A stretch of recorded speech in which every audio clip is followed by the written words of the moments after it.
Hi, I'm Matsu from a small seaside town in San Diego. My dad named me after a Chinese sea goddess because I literally adored the ocean.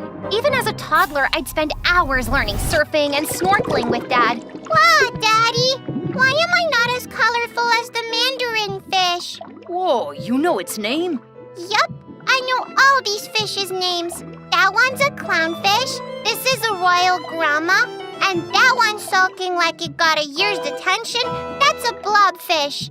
Dad was so blown away with my knowledge of the underwater world that the moment we were back ashore, he took me straight to a school for gifted kids. Of course, they asked me tons of questions, but I answered them all like a pro. Your daughter's a genius. You should send her to the city where she can reach her full potential. Sadly, Dad was just a tourist guide who hardly made enough money to put food on the table, so sending me to some fancy school in the city was totally out of the question. When I was 7, Dad took a group of tourists to some ruins outside town, and I tagged along. This place is exactly where the Spanish explorers settled in 1522. But Dad, it's 1542, and that's when Spanish explorers first discovered this place. They settled here much later. What do you know, Matsu? You're just a 7-year-old who still pees in bed. But I tried to protest, but just then an old woman from the group interrupted. The girl is right. My great-great-grandfather lived here before moving east. Oh, yep. Now that I put a little pressure on this tiny brain of mine, yes, that's right. The woman turned out to be Mrs. Norfolk, a rich socialite from New York. She smiled and asked me how I knew so much about history. I just love reading.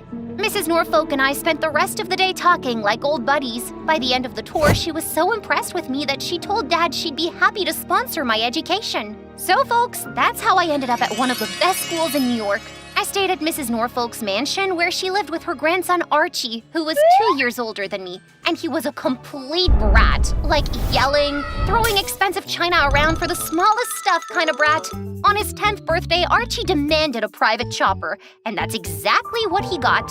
But when the helicopter landed in the mansion's huge backyard, Archie went inside and spat on the pilot's face. I wanted a yellow chopper, you idiot! That entire day, Archie refused to eat anything until the helicopter was painted yellow. I told you, total brat. Most days, Archie was a pain in the butt for everyone around him, including me. He'd put spiders in my bag, scribble in my notebooks, and bang his head on the wall until I agreed to play video games with him. Okay, stop! I'll play with you! Cool, but you can't kill me in the game or I'll start banging my head again. Ugh. While life at home sucked with Archie around, school was my happy space. I didn't have many friends, but I was happy keeping to myself and focusing on studies. But things took a wild turn when I reached 10th grade. You see, being the brightest kid in class, I was every teacher's pet. So one day, my math teacher sent me to get her bag from the staff room. But when I picked it up, a few sheets fell out that turned out to be the upcoming exam papers. I was still reeling in shock when suddenly a camera flashed. Is that what I think it is? I turned around in panic to see Archie standing right behind me. Well. If the school's Einstein resorts to cheating, what hope do mere mortals like me have? I wasn't cheating. I was just picking up this bag and these fell out. You really expect me to believe that, sugar pie? But don't worry, I can keep this a secret if you promise to finish all my pending projects in 2 days. What? My exams are in a week. I don't have time. Well, it's either that or I show this picture to the principal. Archie gave me one of his silly smiles and I felt my blood boil. This was pure blackmail. Just then, I remembered I'd seen him take out Mrs. Norfolk's brand new car last week for a ride, and when she noticed a huge dent on it later that day, he acted all innocent. If you show this picture to the principal, I'll tell Mrs. Norfolk what you did last Friday. Suddenly, Archie's face turned pale like a ghost, and he seemed totally stunned. What? How do you know about that? Seeing him super nervous, I kinda got a hint that he might be talking about something else than a car dent. It must be something really crazy, because he looked totally freaked, but I literally had no clue. And now he thought I knew his stupid secret. I can use it, and life would get good again. Well, I'll tell everything in front of Mrs. Norfolk. No, wait! Let's not make any rash decisions, okay? And see, I'm deleting this picture right now, so you've nothing to worry about. Good. Now, if you want me to keep my mouth shut, you better carry me on your shoulders and take me to the class. Okay, I knew that was super wacky, but I just couldn't miss this chance to get back at the moron. As Archie hoisted me up on his shoulders and walked through the school hallway, I felt like a frickin' princess. Most kids looked amused at the unusual sight, especially since Archie was a bully and no one dared mess with him. But his witch of a girlfriend, Veronica? Oh, she went bonkers and tried to pull my leg. So Archie had to shove her a bit, but she acted like she'd been punched in the gut. Owie! Archie! You stupidest of all stupid morons on the planet! I hate you! She ran away crying like a banshee. It was fun. Anyway, after that day, Archie suddenly turned into a complete gentleman. He'd pull the chair for me, hold the door, wipe my mouth clean after meals. Heck, he even let me kill him while playing video games. Wow. But he also followed me around at home all the frickin' time. If I went to the garden, he'd be there smelling the roses. If I went for a swim in the pool, he'd watch me like a hawk. If I went to the kitchen, he'd follow me there too. Archie, why are you acting like a creepy stalker? No, I'm not. I'm just hungry. You ate an entire casserole of lasagna 10 minutes ago. Yeah, but I'm hungry again. With that, he gulped down a jar of cookies and then burped in my face like a pig. Disgusting! But his clinginess reached the heights when he followed me to my room, too. Excuse me, I need to change. Okay, I'll close my eyes. What? Are you crazy? And what's with all this following me around? I'm just keeping an eye on you so you don't go to Grandma and rat me out. Oh, so Mr. Jerk was scared that I'd tell his secret to Mrs. Norfolk.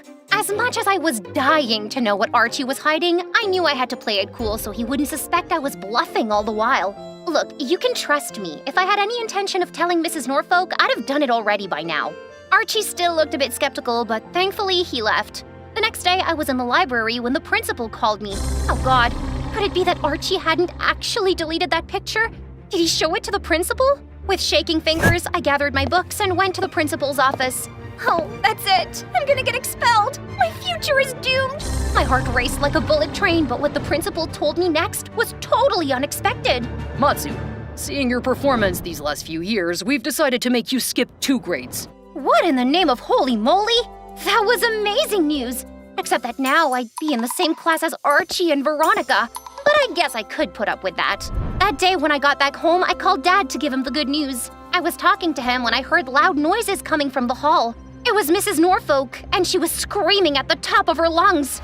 I can't believe you would do something so stupid, Archie! I'm sorry, Grandma. Sorry? That necklace was a family heirloom! Do you have any idea how much it cost? I had never seen Mrs. Norfolk look so angry. Apparently, Archie had gifted one of her super rare diamond necklaces to Veronica, and when Mrs. Norfolk spotted her wearing it at a party, she instantly knew it was hers. This time, Archie was in serious trouble. Mrs. Norfolk totally cut off his allowance. Life sucks. I can't believe Grandma would do that to me. Well, you totally deserve it. What in the world were you thinking, stealing in your own home? Oh, don't act like you weren't a part of this. You knew I stole it all along. What? I knew nothing about this. Suddenly, it dawned on me. So this was Archie's top secret. He thought I'd seen him take that necklace. Matsu, you didn't really know what my secret was, right? Suddenly, Archie's face was so close to mine and he looked very angry. Tell me, Matsu, were you bluffing all this while? It's not my fault. I was talking about you ramming your grandma's car. It was you who assumed I was talking about the necklace, and I just played along. I thought Archie would be totally pissed, but to my surprise, he started laughing. Why, you're something else, Matsu. Unlike any other girl I know. I know, I'm one of a kind. Okay then, Miss One of a Kind. Help me get out of this mess. Grandma has taken away all my credit cards, so I'm officially broke now. Well, how about trying to win your grandma's trust back? It's the summer break, so you can take up a job and show her you can act responsibly. Job? I don't even know how to tie my shoelaces. Well, Mr. Richie Rich, guess it's time to get off your high horse. Archie seemed to like my idea and started looking for jobs. He got hired as a cashier in a cafe, and I also took up a babysitting job nearby because although Mrs. Norfolk was paying for school, I didn't want to burden her with any more expenses. We'd both take the bus home together every evening and talk about our day. Soon I realized that Archie wasn't as bad as I'd thought him to be. He'd often give up his seat for people in the bus, and he continued to be the perfect gentleman with me, even though now he didn't fear I had a secret. One day, while we were waiting for the bus, Archie suddenly took off his jacket and wrapped it around my waist. What the heck are you doing? There's a stain on your skirt. That's when I realized I'd gotten my period. The entire ride home, Archie stood beside me like a rock, and then at night, he came to my room and gave me pain relief medicines and chocolates. Gosh, was this guy trying to make me fall in love with him? After about a month, Mrs. Norfolk's heart melted and Archie finally got his allowance back, so he left his job, but I continued babysitting to earn extra cash. Meanwhile, in school, I was totally killing it. In the first semester, I topped my class and was nailing the Olympiads too. One day, I was sitting in the library wrapping my head around quantum mechanics when Veronica dumped a pile of books in front of me. These are my assignments. Get them done tonight. Excuse me? Don't worry, I'll pay you for it. Well, thanks for your generosity, but I'm busy studying for the Science Olympiad. Oh, come on. Think of it as a job. It's way better than cleaning a baby's poopy butt. Ew. Veronica and her minions started laughing like hyenas. My face reddened as I realized Archie had told Veronica about my babysitting job. I wasn't ashamed of what I did, but I didn't want it broadcast in the entire school full of snobs. Just then, Archie walked in and suddenly Veronica went into extra sweet mode. Oh, Archie. I was just asking Matsu if she wants to catch a movie with us tonight. Yeah, why not? You have any plans, Matsu? As a matter of fact, yes. I'm busy tonight cleaning a baby's poopy butt. Saying that, I marched out of there, but Archie followed me. What was that about? Why did you tell your dumb girlfriend that I babysit? She's been telling everyone that I clean poopy butts of babies. Oh, come on. I'm sure she meant it as a joke. Yeah, this might be a joke to rich brats like you, but for me, this is sensitive. But no worries, you wouldn't understand. I felt like a fool for assuming Archie was different from his gang. After that day, I decided to maintain my distance with Archie and Veronica. He tried to talk to me a few times, but I avoided him both at school and at home. A few months later, we all passed high school. Archie went abroad for college, while I bagged a seat in the country's most prestigious university on scholarship. The next few years, I poured my heart and soul into studies. It pained my heart to see marine life suffering due to the plastic dumped into the oceans, so I started looking for solutions. A year later, I came up with this small robotic device that could catch plastic trash near the shore before it reached the ocean. My invention grabbed the attention of a billionaire who bought my idea for $10 million. Dad and I were finally rich. 4 years later, I was working on a remote island when I got a call from Dad. Matsu, Mrs. Norfolk passed away in her sleep. I immediately went back home and took the next flight to New York. By the time I reached, though, the funeral was over, so I decided to go to the mansion and offer my condolences to Archie. But when I reached there, all I could hear was a baby crying nonstop. What is a baby doing in the mansion? I quietly followed the cries. They were coming from Archie's room. I peeked inside and saw Archie trying desperately to calm a wailing child. Archie? Whose baby is this? What is she doing in your room? Where's her mom? Gosh, Matsu, can you please shut up and help me? Just then, Archie pulled off the baby's diaper and it was covered with poop. He gagged and threw up in a dustbin. I burst out laughing watching the scene, but when I noticed Archie's miserable face, I went in and helped clean up the baby. She was the cutest thing I'd ever seen. I sang her a lullaby and the baby dozed off. See, this is how it's done. Now tell me, whose baby is this? She's my daughter. The revelation left me dumbstruck. What? How? When? Well, Veronica and I dated in college and we got serious. Then one day she told me she was pregnant and Hazel came exactly 9 months after. Okay, that was a lot of information to process. But the main question was, where the heck was Veronica now? Archie told me she left soon after Hazel was born as she felt she was too young and pretty to care for the baby. So now he was a single dad and judging by what I just saw, he was struggling to cope up. I'm sorry about Mrs. Norfolk. She missed you in her last days. Kept saying how proud she was. There was an awkward silence for a while, and then Archie spoke up. Matsu, can you do me a favor? Hazel's nanny's ill, and you just saw how good I am with her. But she seems to like you, so can you spare a few days? I kinda hesitated, but Archie kept pleading, so I finally agreed. Okay, but only for a week. You already know I'm a pro at wiping poopy butts of babies. I'm sorry, Matsu. I didn't think Veronica would use it to humiliate you. The next few days were pure bliss. Every day I'd help Archie with Hazel, and we'd have these little picnics out in the lawn playing all sorts of silly games with her. One day I couldn't find Hazel's favorite ball, so I went to Archie's room to look for it and found it under his bed. I crawled under to retrieve it when suddenly the bathroom's door opened and Archie walked out in just a towel. Matsu, what are you doing here?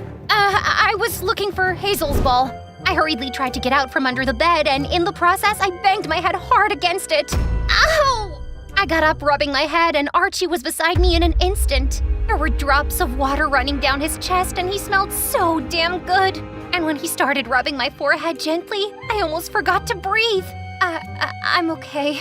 No, you're not. I can see a bruise forming already. Archie went back inside the bathroom and returned with a medicine. As he was applying it, I couldn't help noticing how handsome he turned out to be. If you're done staring, you can leave so I can get dressed. What? Of course, and I wasn't staring. You're not even that good looking. I practically ran out of his room, but not before hearing him chuckling away. Soon the week got over and it was time to go back home. I packed my bags with a heavy heart because I'd really grown fond of Hazel. Okay, who was I kidding? I'd probably fallen in love with Archie too, but I'd no idea if he felt the same. I often caught him looking at me intently, but he'd never said anything about liking me. Maybe he still loved Veronica. She was his baby's mother after all. That day, Archie left for the office unusually early, so I hired a cab to the airport. Just as I was about to enter the building, a car skidded to a halt right in front of me. Archie, are you trying to kill me? No, you're trying to kill me. What? Did you even think of me and Hazel before leaving? Do you have any idea how hard it is for me to lose you again? I love you, Matsu. I guess I've loved you for years. I was just too foolish to realize it. But what about Veronica? I never loved her. She kept manipulating me, and I was too naive to understand that. Suddenly, Archie leaned in and kissed me, and I couldn't help kissing him back. It was my first kiss ever, and it was perfect.